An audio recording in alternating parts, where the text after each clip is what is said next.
ପହଞ୍ଚେଇଲୁ ଏବଂ ଆମ ସାଙ୍ଗରେ ଦଳର ନେତୃବର୍ଗ ଦଳର କର୍ମକର୍ତ୍ତା ମା ମାଉସୀ ମାନେ ସମସ୍ତେ ଆଜି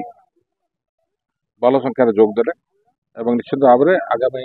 1 ତାରିଖ ଦିନ ହେବାକୁ ଯାଉଥିବା ସାଧାରଣ ନିର୍ବାଚନରେ ନିଶ୍ଚିତ ଭାବରେ ପଞ୍ଚାୟତ ଶଙ୍ଖଚିହ୍ନକୁ ଆମର ସାଂସଦ ପ୍ରାର୍ଥୀ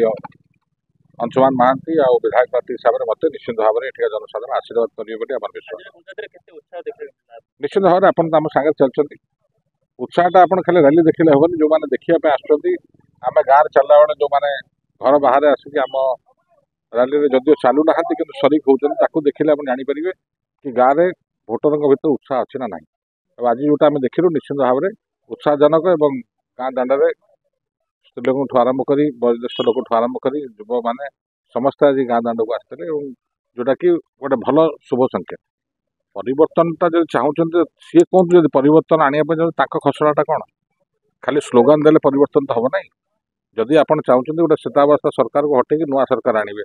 ताले आपण आसिले कौनटा करेंगे से कथा तो कहना दरकार लोक कौनटा विचार करके देवे देखिए कि भोट देवे आपको धरत आम 4टा काम करूँ आपड़ कहते परिवर्तन आण तो आपण आसिले कौन 4टा काम करेंगे से कथा तो कहतु ताको विचार करेंगे जो भोटर कि हाँ एमाने जोटा करना एमाने करेंगे प्रतिश्रुति दौरान तेणुक आम परिवर्तन चाहिए कि न चाहिए किए परिवर्तन कर सी हूँ भोटर मैंने तेरे भोटर पाखे निष्पत्ति जो रोचे